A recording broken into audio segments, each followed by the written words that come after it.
Hey, soccer fans, and welcome back to another episode of the Sons of a Pitch, an American soccer podcast. Soccer might be suspended, but this show is not. We're going to cover as many headlines as we can, given the current events going around the sports world and the world in general. We're going to talk about COVID-19, the coronavirus, and its impact on the MLS. Also, news out of Charlotte, out of the MLS expansion team. They've got some new people in their front office that we're going to let you know who they are. After the break, we got a question from one of our loyal listeners about promotion and relegation and why it hasn't been implemented in the United States. And finally, we're going to touch on Mike's Liga MX experiences because, got to find soccer somewhere. And then, of course, mention the big news coming out of the U.S. Soccer Federation, Carlos Cordiero stepping down amidst some poorly choiced words in the lawsuit with the women's players, and man, poorly choiced words certainly is an understatement. So stay tuned for all of this and more on this episode of the Sons of a Pitch, an American soccer podcast.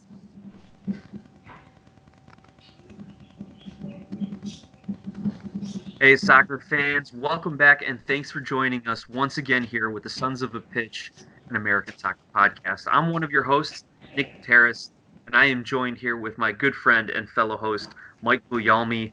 Mike, are you surviving? You doing okay over there? I am. I was doing good. We had a little bit of Liga MX action to watch, and now that's gone. So I don't know. It's been the true first day of quarantine. I worked remotely today and played a lot of Grand Theft Auto 5 with my children. But other than that, it's... You be playing GTA with the kids? Hey, I thought about it. I had the whole moral dilemma, and you know what? They're going to grow up one day, so why not? All right, then. So soccer and parenting tips tonight on Sons of a Pitch. What? If COVID doesn't get us, we got to be ready to defend ourselves, and nothing better than playing a little bit of GTA 5 for that. All right. Well, I'll pose that one to my wife, and we'll see how she reacts to that. Speaking of, I heard your wife made a guest appearance on some of our videos this last week. She did. Yep, some of the live streams there, live stream reactions. I'm doing some commentary on YouTube for some of these Liga MX games because we did a CCL game, and it went awesome, and then they canceled CCL and MLS. So since Liga MX was still on, I decided to jump on and do some games there. And my wife, Allison, made an appearance and was quite the hit there in the live chat. Go check out those videos and rewatch the chat there because that was pretty fun. Lots of good conversation in there. Beautiful. Maybe we start a second segment just called Wives Talking Soccer, and we'll see how that goes. There you go. So, ladies and gentlemen, thanks again for following us here on video on our YouTube channel, Sons of a Pitch Soccer. You can also find us on Twitter at SOP Soccer, as well as on Facebook at Sons of a Pitch Soccer, and you can email us anytime, podcast@sonsofapitchsoccer.com. And we also have everything on our website where you can get our swag on Redbubble, where you can find our social media links, and you can listen to our episodes, our podcast episodes online, www.sonsofapitchsoccer.com. So follow us along, join our conversation, because that's our goal here at the Sons of a Pitch, to grow the conversation of soccer in the United States. So that being said, we do have sponsorships available if you would like to help our show grow and thus grow your brand as well. So reach out to us. We like to thank our current sponsors, Donovan Food Brokerage and Nice Premium Iceland Spring Water, for helping us get to where we are now. The beautiful technology that you see, all the great graphics and things that Mike has been able to do with the videos, the green screens, that's all thanks to our sponsors. So we make sure that we invest in our show to give everyone the best content possible. And then we can also have sponsorships on our YouTube channel as well. One thing I want to point out before we get into the headlines, Mike, despite all the buzz, despite the, 300-some YouTube subscribers that we've gotten recently, despite our close to 400 Twitter followers and, thousands of downloads a month of our content, the MLS did not put us on their recommended or suggested or list, whatever you want to call it, of podcasts and YouTube channels. Second year in a row that we here at SOP Soccer have been snubbed. Now, I know last year, Mike, you and I both wrote emails and sent comments in to whoever's maintaining that over at MLSsoccer.com. Apparently, they're not listening. So, fans, we'd love to have you help us out. Let them know that you like us. Let them know that we exist. Let them know that we are providing additional content for everything MLS and American soccer. And hopefully, we'll get on that list sometime. Hopefully. Yeah, it's a shame we didn't get on, especially after, sending those emails last year, but apparently nobody looked at them. I guess we're not big enough, so we've got to keep growing. We have continued to grow over the past year. We've seen a lot of growth, and we're going to have to keep doing that. So, and fans, subscribers, listeners, let them know that we're out there. That would be much appreciated as well. Help us grow by talking to your friends, promoting our stuff, purchasing our swag, all that kind of stuff. We'll get there one day, Nick. I'm sure of it, Mike. I'm sure of it because we got followers like Sean at TrueForBlue22, Timothy, Theo at TheodoreGR, Philly Union 2, CJ, Caden Clark, Calliope Davenport, Moneybags, Flatten the Curve. That's hilarious. That's a great tagline right now. Thank you at Waldrop_J, Flatten the Curve, Inter Miami CF, and Share Luck. Special shout out though to Caden Clark at I am Caden Clark, CADEN. Red Bulls 2-player, friend of Joe Falla, teammate of Joe Falla, one of the friends of our show here. So make sure you follow Caden, make sure you follow Joe Falla, and obviously support Red Bulls 2 and all the development they're doing for young Americans playing soccer. Over on YouTube, thanks to Carlos Guzman, Gael Juarez, Hernan Arriaga, VX Football MX, The Valiant Investor, Sergio Garcia, Joshua Jimenez, Memo, Lols, Mr. Cheeseman 5656, Eli Sandine, Ryan Gillespie, Cesar Hernandez, Rocky Does It All, Chase Grubbs, Poster Boy to You, and all of our other hundreds of new followers. Thank you all for joining the conversation and for reaching out to us. Mike, anything else you want to say before we dive into the content? No, let's dive into this content here with no soccer going on because of coronavirus. What do we got to talk about, Nick? There's got to be something. You actually put out, like a 10-15 minute clip of your initial impressions on the leagues shutting down due to COVID-19, due to the coronavirus. Why don't you give our podcast listeners, a quick recap of your thoughts and what you discussed in that video, and then maybe we can kind of break out and add a little more to it and give some alternative content, perhaps. Yeah, so I put out a short video just discussing, what had happened, that the league had been suspended for at least 30 days. I kind of gave a little bit of a take on how I feel about it. Personally, I think it's a little bit of overreacting. I think everybody's overreacting with this COVID-19 coronavirus. The symptoms, and most people are not even getting affected as much as a common cold that do come down with this. And there are some cases where it's serious. And there's reasons why they did what they did. Personally, I think it's a little bit of overreacting, but I do get why they did it. You're trying to stop the spread of this. And since then, it's gotten worse. The CDC is now stating 8 weeks, instead of the original 4 that they had said at that time. And it's only been a few days since then. President Trump has stated, be best to cut gatherings down, to below 10 people, where a lot of states have different rules and laws in place now at 250 or 100 or 50 people. Now President Trump saying, let's get it to 10, really trying to stop the spread of this because it does affect those who are sickly and, the elderly as well. So just gave a little bit of breakdown there. I don't know. Nick, what are your thoughts on this whole thing? I mean, is this being blown out of proportion? What's the deal? It's hard to say that you're going to blow a global pandemic out of proportion. It's already that big of a thing. And even if the leagues didn't suspend play, eventually the government mandates and directives, both at the federal and state level, would have effectively ended any sort of sports gatherings. So it might be a moot point to say that the league should or shouldn't have suspended or modified or played without fans or anything like that. Just TV crews, because we would have gotten these directives from the governors anyway to shut it down. But you know what?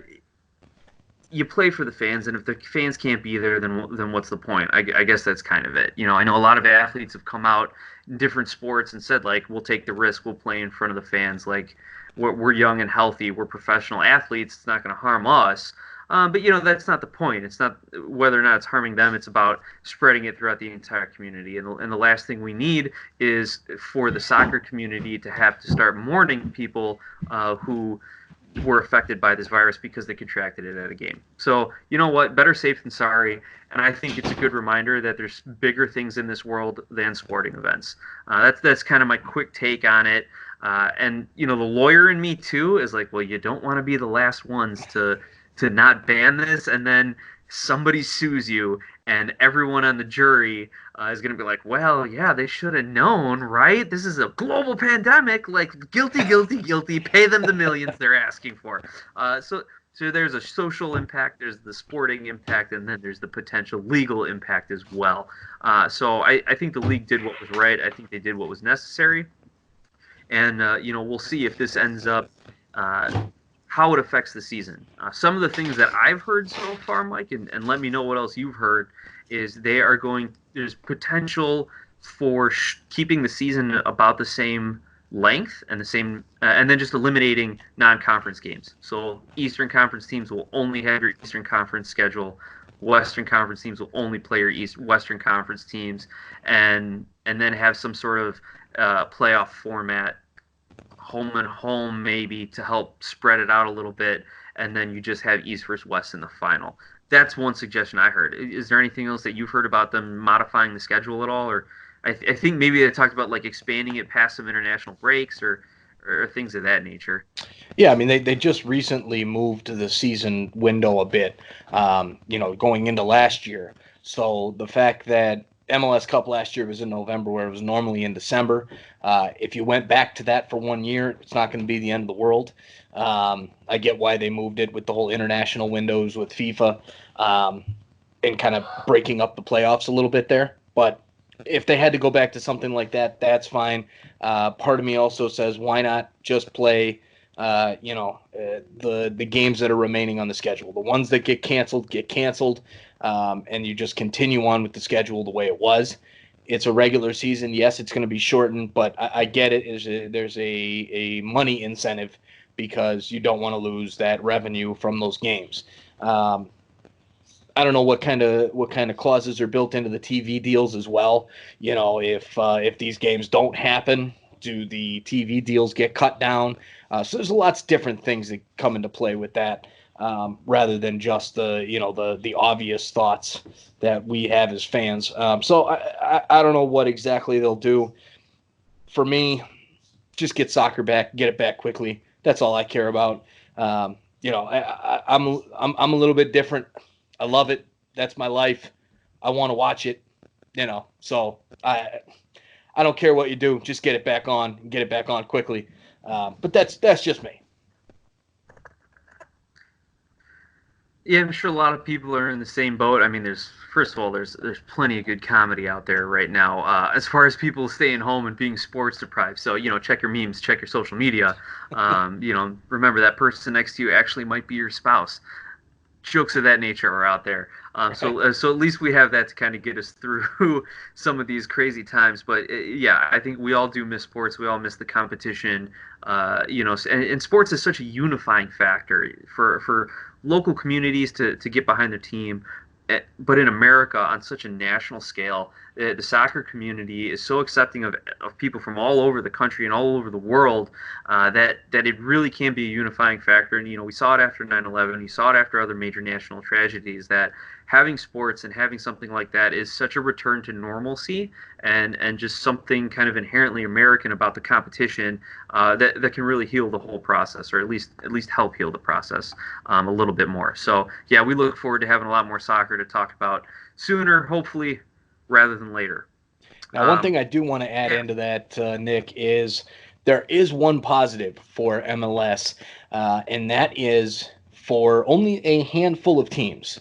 It's Montreal Impact, that is LAFC, Atlanta United, and the other CCL team, now that it's blanking me, New York City FC.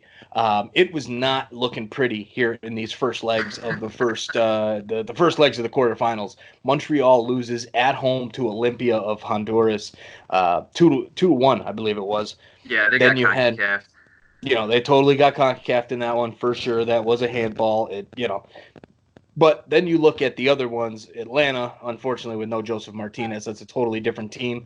And going down to Azteca, it's been proven before at Azteca, you've got to have an unbelievable team. They've got to be full. They've got to be fit in order to get a result down there. And got blown out of the water 3-0. And then you had Tigres take out New York City and get that one away goal right there at the death. When New York City kind of controlled the beginning of the match, but it comes at a good time. This break comes at a good time for those teams to kind of regroup, right? I mean, if you go right into those games next week, you're thinking, it's done. Season's over. Well, now they've got time to work on a better game plan against these teams. They've got, if it's a month from now, 2 months from now, it's like a brand new season. Hey, we've got it's a fresh shot. Let's go after this. So that's maybe one positive we can take out of this, because it was not looking good for MLS. I mean, I think it was you that threw the jinx on them there in the last episode about, hey, we could have 4 teams. I think go back and find that, fans. Yeah, Nick saying that. I think he said we were going to have 4 teams in the semifinals. We could have 4 teams in the semifinals, but then I said, but we could also have 0 teams in the semifinals. I went both ways with it. I can see both outcomes, so I won't take full credit for jinxing it. So what should I have said? I can see 2 teams getting in, Mike, and then it'll just be the other 2 teams, and right. then I would. And that's fine, because our predictions are always bad. Yours more so than mine. At least lately, sure. But no, I mean, that's look, I think the only team that really has a chance now after those results is LAFC. But Cruz Azul, after watching them last night play at Club America, even though it was behind closed doors with no fans, and it does change the atmosphere, Cruz Azul dominated that game. So that's a team that's really, really strong right now, the top of the table now in Liga MX, took over that spot from Club Leon. So I could see, part of me thinks, LAFC took out Leon in the first round, who's the number 2 team in Liga MX that just got overtaken by Cruz Azul. Maybe they can take them out. But it's not looking good for MLS. So a good time for a little break is my whole point out of all of this banter. But what as far as some alternative soccer content, sure, we've had some fans, that have messaged me on YouTube asking for my FIFA handle. I'm currently it's Horacio Gomez. They're on YouTube. So if you're watching, thanks, Horacio. I'm trying to figure out how to get this to work through streaming. Through YouTube and all this kind of stuff. So I'm not really that much of a techie. I have learned so much over the last month and a half, with all the different graphics and editing and all this kind of stuff. And now I'm just going to learn something else on trying to get FIFA up and running so that I can do some live streams on YouTube with FIFA. So fans that are out there, shoot us an email. Shoot me an email through podcast@sonsofapitchsoccer.com with your handle. Or send me a friend request. And my handle on FIFA is MWGUGLZN31. So if you want to send me a request, maybe we'll play some live FIFA. That's an idea. What else? What do you think, Nick? Is there any other things? Or fans, send us some ideas of what you want to hear, what you want to see. Sure. Well, actually, it's funny. I've seen a lot of articles out there that are like, what are your best soccer books and movies? What are some skills? Actually, Tom Thorne, who's a San Jose Quakes defender, put out on Twitter like a skills challenge, and he demonstrated like 3 or 4 moves that he does during training, and he asked other fans to put their moves on there and see if it's something that other people can replicate, learn from, or just have a little fun. What's your best move? What's your best drill? Things of that nature. So go look for Tom Thorne on Twitter and check out that stream. Additionally, for me, one of my favorite soccer movies, though, is Victory with Sylvester Stallone, Michael Caine, Pele, old school movie. It's about World War II Allied POWs who play a soccer game against the Nazis, and the drama that unfolds and how they try to escape, and do they make their escape, or do they try to finish the game and have that sense of pride? It's a great movie, big fan. Obviously, as a little kid, you got Stallone and in a war background, it's entertaining for that, and then add soccer into the mix too. It's great. So that's like one soccer movie that I would go back and watch from time to time. But of course, a lot of shows or a lot of channels are streaming old replays. A lot of people have the time now to actually go read the FIFA rulebook and the laws of the game and hammer on VAR and figure out all the nuances. So hopefully when we come back, broadcasters and pundits and people aren't saying like, well, it wasn't clear and obvious he was offside, because that's not the standard, people. Go learn it. If he's offside, he's offside. It's not clear and obvious if they're going to overturn it. Anyway, things like that, Mike. There's a lot of soccer content out there that people can enjoy. The one thing I do wanted to add, let me take a sip here, because I heard it's bad luck if you pick your glass up and don't take a drink of it before you put it down, and can't have any more bad luck nowadays. One of the things, that you mentioned, that it might be good to have our CONCACAF teams take a break because the MLS needs to regroup after that first leg. I've seen a lot of people in Chicago on social media talking about the fact that it's probably good for the Chicago Fire to have an extended break.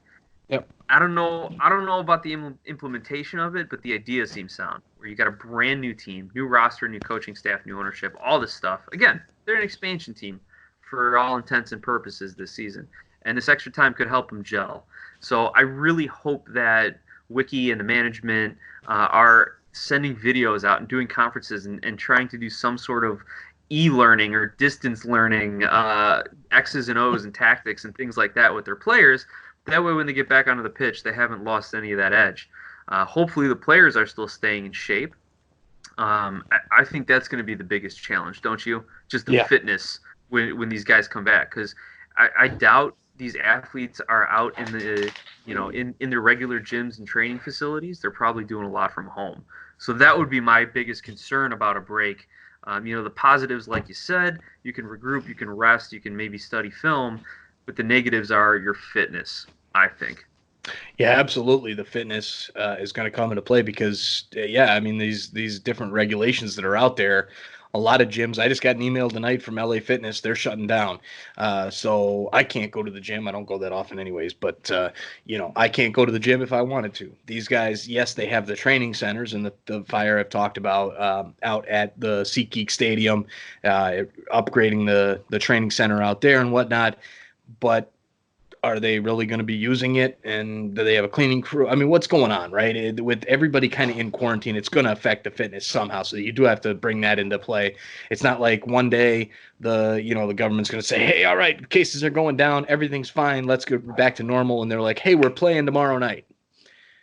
They're going to have to announce, hey, we need 3 weeks to, retrain, to do a small training camp, to get different, stadiums back in order, fix this, fix that, make sure all the employees are, all that, whatever the case is. It's going to be longer than that. So the collective bargaining agreement might come into play. The players union might have some requests of the league, even though if it's not in the CBA, just for the betterment of everything. Right. Then too, man, if you're going to travel to away games, you got to make sure that the airlines are up and running properly. Right. Once again, I don't know if you're, maybe Philly and DC end up taking buses if you got, games like that. But again, the logistics of it all, and just making sure then that hotels are ready to receive the teams, that the locker rooms are cleaned and ready to go. So yeah, there's a lot of logistics. I wouldn't expect, like you said, once we get the all clear, to all of a sudden have a game the next day. Right. Now it does benefit some teams as well, like Toronto FC, right? With their new their new DP Pablo Piatti, who picked up that injury there in the second day of training when he came over. It gives him more time to get healthy and be ready to play when they do come back. However, with a guy like that, and I've made my thoughts pretty clear, the writing was on the wall even before they signed him as a rumor, and everybody was freaking out. Don't sign the guy. He's injury prone. He's had nothing but injuries. Don't sign him as our DP. And what do you know? The second day of training, he takes a groin injury that's going to keep him out for a month and a half or 2 months. Look, he's going to have the time to come back, and then guess what? Another injury is going to happen. He's going to roll his ankle, and he's going to be out for 3 months. So, but in the case of Michael Bradley, it does help because they get that time for Bradley to heal. So, and then another thing is the expansion teams, kind of similar to the Fire. You said Nashville and Inter Miami will have more time to make signings, bring players in, get more comfortable with each other in that standpoint. Although I really do feel for the Inter Miami fans, the team, All of that. I mean, this team, we've been watching soccer for a long time, Nick.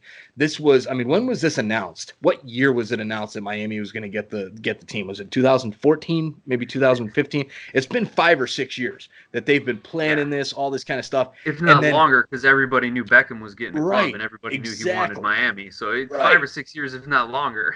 Right, exactly. And then you're 2 days away from starting your first ever game at that stadium, and no, not happening. What? That's who I feel the most for, is those Inter Miami fans. That's tough. That one's tough. But yeah, totally. Other than that, good segue though, Mike, because we wanted to get to some expansion news here. This from the Charlotte club, with a couple big announcements on their management side of things. Charlotte, who is beginning play in 2022, is it, Mike? I feel like they're coming 2021. 2021. All right. No, maybe it is 2022. I don't know.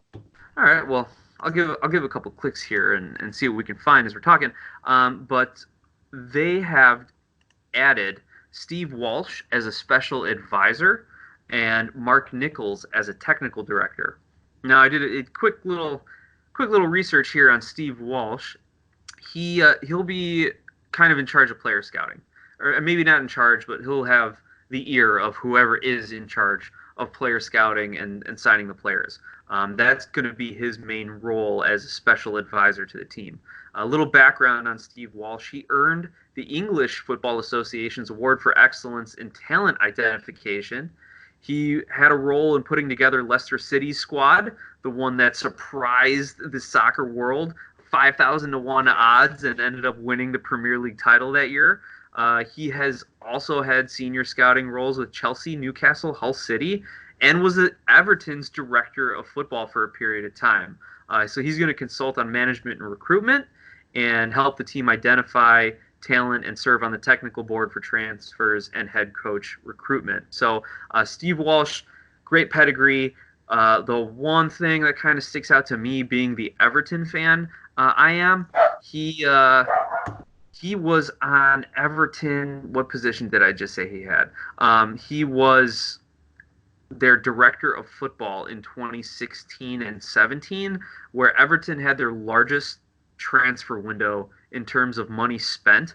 And then the next season, we're possibly in relegation, got knocked out of the Europa League in the opening round. So he was very short-lived as the Everton director of football. He made some just flops of signings.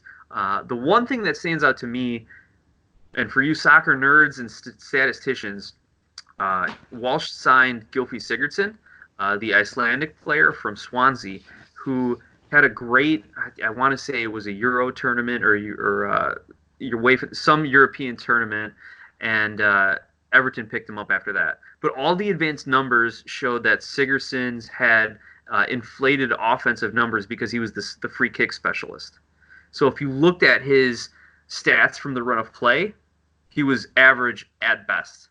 But because he would take all the free kicks and get assists and goals off of that, his numbers were overinflated. And that is something that apparently got past Walsh when he signed him to some like $70-ish million transfer fee to get Sigurdsson over to Everton. So I'd say his time with Everton is shaky at best. So we'll see if he's able to build on some of his other successes at Charlotte. That makes me real nervous when you say something like that, because it's a totally different world over there than it is here, because you get that added layer of salary caps and different things like that. So if he had a hard time over there, it was easier for him to kind of screw things up because he didn't have to care about money. But here, having that added layer, that makes me a little nervous. Absolutely. We'll see. Maybe he's learned from that. Maybe he's changed some of his methods. And Charlotte, though, is, the Carolinas are a hotbed of talent. So maybe he's got some local guys that he can bring in. Or maybe the fact that there is a salary cap will prevent him from overspending and make him scrutinize a little bit more. But we'll see. Then they brought in Mark Nichols as a technical director. His immediate past was a director of player development with the Sounders. He actually oversaw 15 academy players transition to the MLS and the USL over the last 3 years, so not a bad track record there, and was also the two-time U.S. Soccer Academy Coach of the Year. So in addition to everything he did with the Sounders, he helped found local youth club North Carolina Fusion and actually was the head coach of the Carolina Dynamo for 3 seasons, a USL PDL side there. So a lot of American expertise from Mark Nichols, got some Carolina roots there, and he, I think, is going to have a very unique perspective. And you put him together with Steve Walsh, I think the two of them, if they can find some balance and harmony working together, then Charlotte's going to have a really good first season, at least as far from a scouting and talent perspective. Mike, I don't know, your thoughts on Nichols, your thoughts on Charlotte kind of expanding. Yeah, I mean, it's the timeline, right? I mean, this is the first step in the process. You hire your executives that are going to start to build out the team. I like Nichols from what the notes that you found on him, being a player development director with Seattle Sounders. That they've done pretty well, especially with their youth players. So I will definitely say that's a good hire from that standpoint. The things you discussed about Steve Walsh is a little bit concerning, but who knows? It's a different world over here. So maybe he'll turn out to do well in that type of experience that he did have over there in the bigger leagues. Maybe that'll bode well here for Charlotte. So you can't. It's so hard to say with these expansion teams, really anything until they get into usually their first or second season under the books. To see kind of how they really did. It's kind of like draft picks, right? You can't really judge a draft pick until like the second or third year after the draft because you know nothing.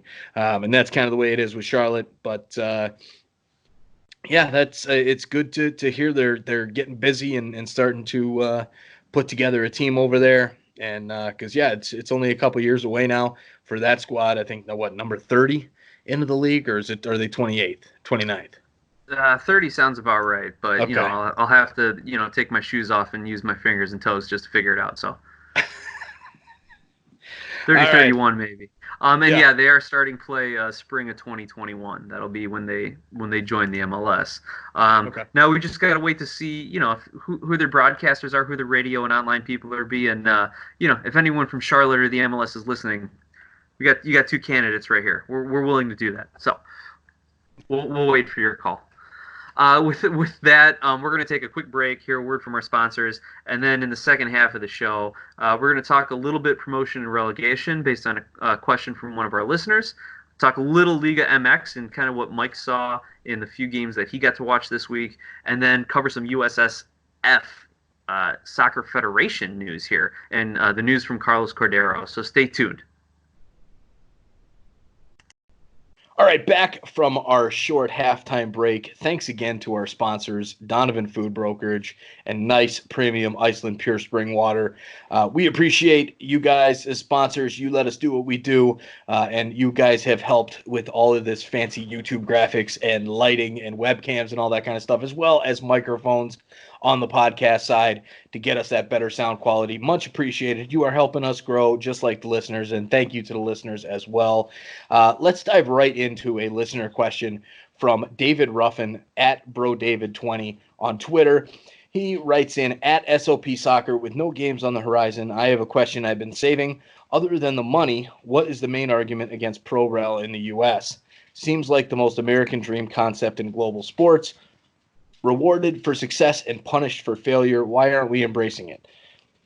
Nick, you gave an answer there, on Twitter, kind of a short breakdown of your thoughts. I'm going to give my thoughts, and then you can kind of elaborate on yours and come off of mine as well. So my thinking is mostly not just the money, but the owners of these franchises. It's not necessarily the dollar value that they've paid, but the owners in purchasing a team and investing in the league. As well, you have the actual game itself is still growing in the United States. It's not quite at the point where you can say, hey, somebody who invested $300 million into the league, we're going to bump you down, and have that as a chance. These guys aren't going to put the money into it with that kind of chance on there. So I think that's kind of the biggest thing that's holding back pro-rel in the U.S. soccer segment. I agree. It is totally the American dream, right? You work harder, you get a better team, you put more money in, just like business. You got to spend money to make money. And, you spend more money, you make more money, you grow, you get bigger, you get better. I agree with that sentiment. But from a standpoint of soccer, it's just too risky. These guys would not be getting in to a league as young as it is, with that in play. So I think in 10, 15 years, especially once the infrastructure has grown more and you start to get more ownerships, now we're even starting to see the next wave into it, so to say, with clubs like Louisville City in the USL, who they're not getting an MLS franchise. It's not happening. At least not yet. Maybe if we expand past 30 teams or 32 or 34 or 36 or whatever the hell the expansion plan is for the MLS, they're building a soccer-specific stadium down there. One that we might go check out if the game isn't canceled. I don't know. But it's good to see that next step being taken, because now you see these USL teams building these soccer-specific stadiums, when back in 2005, how many soccer-specific stadiums was there in MLS?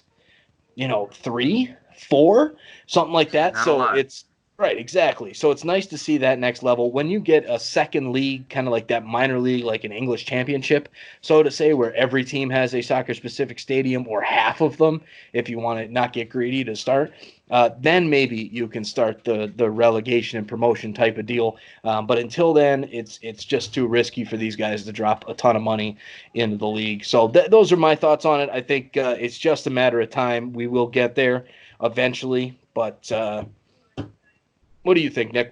Expand on what you said on Twitter. Yeah. Well, let's kind of play off your Louisville City comments here. Indianapolis too is trying to get their own soccer-specific stadium built, and but the Indy's goal, I know, is looking to eventually become an MLS franchise. The Indy 11 want to branch into the MLS. But yeah, that's how it starts, is having these facilities. So yeah, obviously the money is the biggest thing. Like you said, you aren't going to have franchise owners pay $300 million plus to get into the league, to set up a payroll, to set up a giant organization, and then just have a stadium that can seat 20,000 people, only to have the next year they got to go play.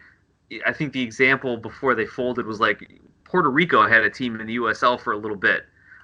So are you going to have a Puerto Rico team come and play like a New England Revolution team who had been relegated, an original member of the MLS? So those are some of the examples, some years back, but it's the money. Everyone knows it's the money. But to expand and to answer David's question, on other non-financial things, I agree a lot of what you say, Mike, about the infrastructure, the talent pool, and the development of kind of the secondary goals of the MLS. Academies, facilities, stadiums, marketing, youth programs, all these different things are part and parcel with building a league. And right now, not every team has that. We need to make sure, before we get into pro rel in the U.S., that every MLS team has an academy, a dedicated soccer stadium, soccer-specific stadium, a special training facility, so that they're not working out either on the pitch that they play games on, that they're not renting it out or splitting time with other organizations, or like going and training at colleges and things of that nature. You want to have medical staff who are trained, who grow up, who've been working with soccer teams their entire careers, to be able to train and provide the best medical care for our athletes as well. So all these secondary things need to be taken into account, I think, before we can start looking for pro rel. Here's the other thing on the finance side of it. Everyone has been saying, well, if we had pro rel and if we dumped the salary cap, we could be better than Liga MX. By the way, Liga MX just went closed system, so there's no more promotion and relegation from their top league, at least, because their teams were struggling financially, trying to buy players to keep up with the Joneses, so to speak. In the MLS, if you get the academies, if you get the youth programs, if you get the better training facilities, and then we keep these great, unique American sports features like the draft, the re-entry draft, and the super draft, and the college programs, and all of this stuff, it really brings an American flavor to the MLS. and then also continues to help develop the players and everything as well. So that's the long and the short of it from my end. It's great to hear David say, it's the most American dream concept in global sports. But what's funny is, yeah, like the American dream is you work hard to get promoted and you can build yourself up. But American sports are all about parity. So if you want to put a political spin about it, the American economy is all about capitalism, but American sports are all about socialism. Like if you want to think of it that way, it's kind of a crazy thing to think. And then you look across in Europe, where it's just you spend as much as you want almost, and then their government has a different idea of how to run. So it's kind of funny that flip flop of ideas when it comes to American sports and American politics. But David, thank you so much for the question. It was kind of fun to think about. I do see promotion and relegation coming to the MLS, coming to the United States in the future. I don't know if it'll be as soon as the 10 or 15 years as Mike is hopeful for. I'm thinking more, 25 to 35 years out, when you can get 2 more generations of players through, when you can get full generation of talent in the MLS being sold off for big money and then reinvested into the league. That's kind of how I'm looking at it right now. I like the uniqueness of how the MLS is set up. I think they have done a wonderful job of ensuring the financial stability as well as the growth of the sport. Maybe 2026 World Cup, that injection of cash that U.S. Soccer is going to get will help kind of speed up the process, but I still think it's a couple player generations away. Hopefully there's no coronavirus in 2026 to derail that World Cup. Fingers crossed. Yeah, right. But yeah, no, it's definitely it is a ways away. I'm hoping more sooner rather than later, because I think that would definitely add some more spice to MLS and bring more fans in. We're looking at ways to bring more fans into this game, and I think that could definitely do it. But who am I? I'm just some guy sitting in my basement talking on a microphone every Well, Tuesday. that's why they build up. That's why they manufacture these rivalries. We tease them like Atlanta Orlando City isn't a real rivalry. Like Nashville Atlanta isn't a real rivalry yet. Cincinnati Ohio, okay, they're in the same state, but clearly, or Cincinnati Columbus, Yeah. But clearly Columbus has so much more history and development. Cincinnati is struggling to string together, 2 games where they don't give up 3 goals each. So it's like they're trying to manufacture these rivalries, and that's one way to bring in fans. So I know we've ripped on the league for doing it, but I guess I got to give them credit for trying to appeal to the fandom. I mean, if it's worked for hockey, right? Like hockey has their rivalry weeks and their rivalry games, and what is it, Wednesday night rivalry? Mike, you're from Canada. You know about hockey. It's all based off of history, man. The rivalries are mostly history, but like anything in sports, anything can be generated, with a little bit of extra marketing dollars and some buzz. That's what Right. MLS is doing with these rivalries. That's all it is. I mean, you have some of the cities that have that rivalry, like Toronto, Montreal, but and we've talked enough about Heineken Rivalry Week and how we feel on that. Yeah. One day the coaches they don't go into that saying like, we got to win this game, we got to be the Heineken rivalry champions. But at the same time, Right. They're trying to build fans. So I get it. Yep, exactly. So again, thank you, David, for the question.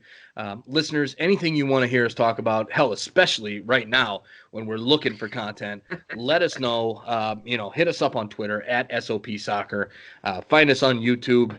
Give us some ideas for some YouTube videos, and we'll do those as well.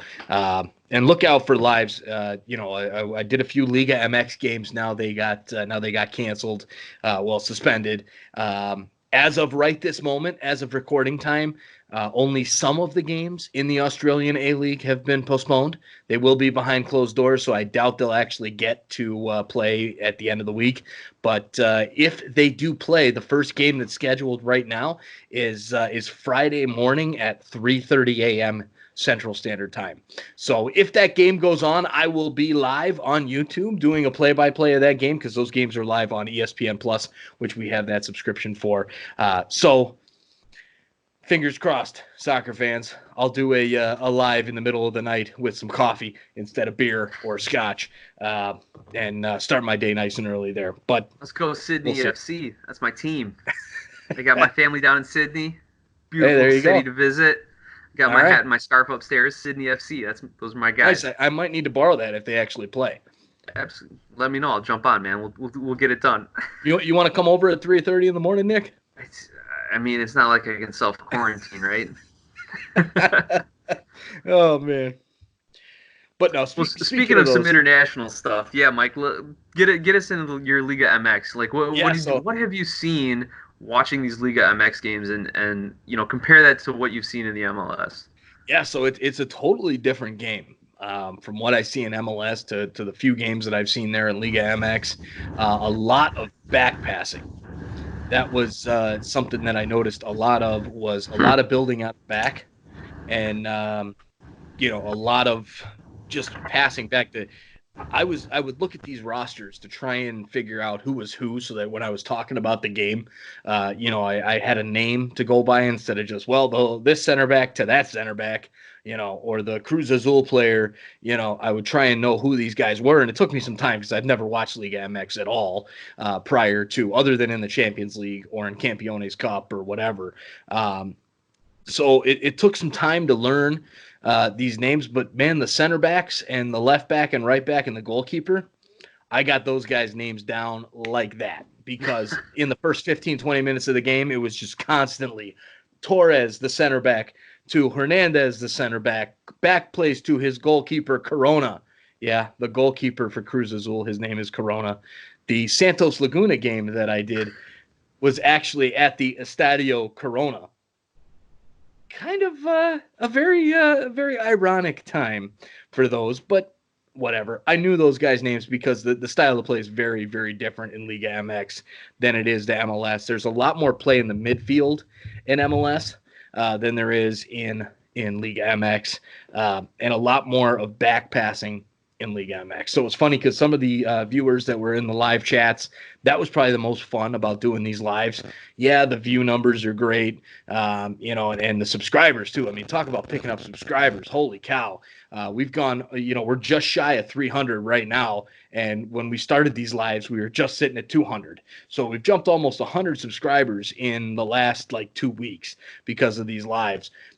But talking to these people in these chats was just awesome. They'd say something, and a lot of bettors, with the picks and predictions videos that I'm doing on YouTube, they would, some of our guys start talking about betting, and guys who hadn't seen those videos yet were just talking about, well, I got the draw in this game, and I picked a parlay with this team and that team, and lots of good conversation on those, and lots from all over the world as well. I mean, we had a guy from Nigeria was on. We had England representing as well. Some guys here in the United States, Portland, New Jersey, Texas. We had some people from Mexico, obviously, with Liga MX games. It was just all over the world. New Zealand, even as far away as New Zealand. So it was really cool to get to interact with some of those people there on YouTube. So make sure to subscribe and turn on notifications on YouTube so you see when we're going live, and join in on the fun there. So that's pretty much my thoughts on Liga MX. Unfortunately, I got to do 4 games over the 2 days. That was it. So not a huge sample size, but maybe we'll do some Liga MX live streams once they come back as well with MLS, because why not, right? Yeah, well, it's interesting, Mike, because everyone compares Liga MX to MLS, and if you're saying that Liga MX is a very build out of the back kind of league right now, but we can't do that with our American team because we're not skilled enough. But that's the goal, though, that people like. It's kind of funny to me that you want to compare the MLS to Liga MX, but what makes Liga MX better you don't want for our national team. Just kind of an interesting take. But like you said, small sample size, and maybe national teams are a completely different beast altogether. Right. Anyway, I'm glad you put those videos out, man. Yeah, no, it was fun. It was a really good time. Excellent. So our last bit of news that we want to talk about, it's on the U.S. Soccer Federation level. If you haven't heard, pick up a web browser Can I say, is that even a phrase? Open a web browser, look up U.S. Soccer, and kind of see that the legal issues that they've been having. The United States players from the United States women's national team has filed a lawsuit against U.S. Soccer based on equal pay, equal rights. Their demands have been, for a lot of people, very reasonable. Equal access to medical facilities and doctors, flights, better pay, better facilities, better hotel stays. A lot of these things seem very reasonable that they've been making. They've gone through the entire arbitration process, and unfortunately, there was no agreement between U.S. Soccer and the class of women's players that initiated the lawsuit. So they had to go to the court system now. So we're in the motion stage here. For you non-lawyers, the women filed a complaint. They made their list of allegations. U.S. Soccer has responded, and now both sides have filed motions to effectively ask the court to rule in their favor. And if the court does not grant either of the motions, there'll be more discovery, fact-finding, and then eventually a trial on the merits of the case. Right now we're in the motion stage, so there's your civil procedure 101 from your friendly neighborhood lawyer over here. But the big news about it is that in their brief, U.S. Soccer wrote that the reason there's inequality between the two sides, between the men's team and the women's team, is that, among other things, the women, it's a lot harder to be a male soccer player. It takes a lot more skill and talent to be a successful male soccer player than it does a women's player. And in these pleadings, you had to have someone from the party sign off. So Carlos Cordiero, as president of U.S. Soccer, he signed it. He said, yep, I agree with everything that's said, and it's all a true statement. So obviously the lawyer in me is like, don't sign anything you don't read. Well, he did that. And then the lawyer in me is, you got to know the PR is terrible. That's not only is it wrong, but it's one of the worst looks that you can have in an already hostile environment against your business practices. So in light of all of that hubbub, and I'm underselling it here, in light of all those issues, Carlos Cordiero stepped down as president of U.S. Soccer, and the vice president has now assumed roles. And oddly enough, I shouldn't say oddly enough, but interestingly enough, the vice president of U.S. Soccer, now the acting president, is a woman. So all it took to get a woman in power in U.S. Soccer was for the women to initiate the lawsuit. So it seems like things are working out, right? Like they're accomplishing their goals. So I commend the women players for doing this.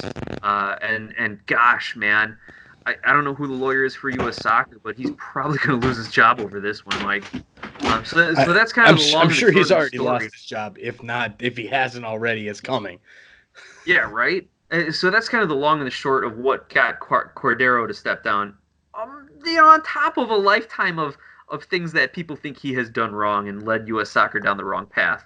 So what are your take? What's your take on all this, Mike? Because I think we can both agree that the statement of it's harder to become a successful male player than a woman's player is just a false statement. So we don't even need to get into that discussion, but just everything else surrounding it. Like, what were your impressions on it? My impressions on the whole damn thing is get rid of it. Get rid of the suit. Like, is this a serious thing? Is this really happening? I mean, right now it's 2020, and the U.S. Soccer Federation is saying, no, stop, wait. We don't want to pay half of our employees, the same as what we're paying the other half.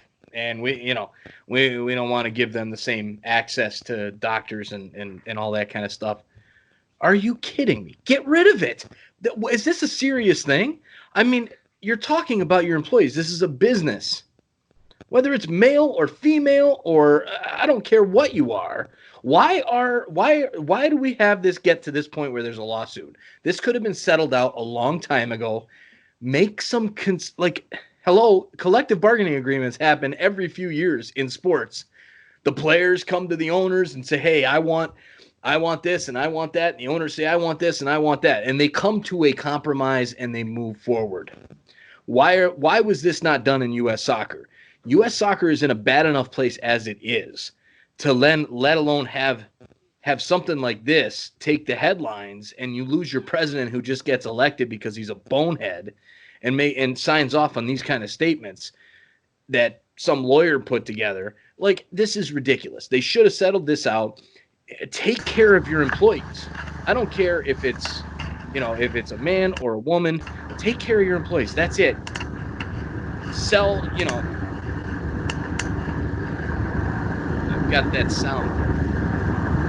Hear it? Now it's gone. It's your mic.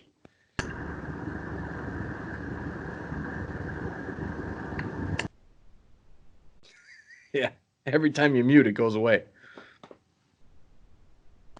So you can hear it now? Nope, now it's gone.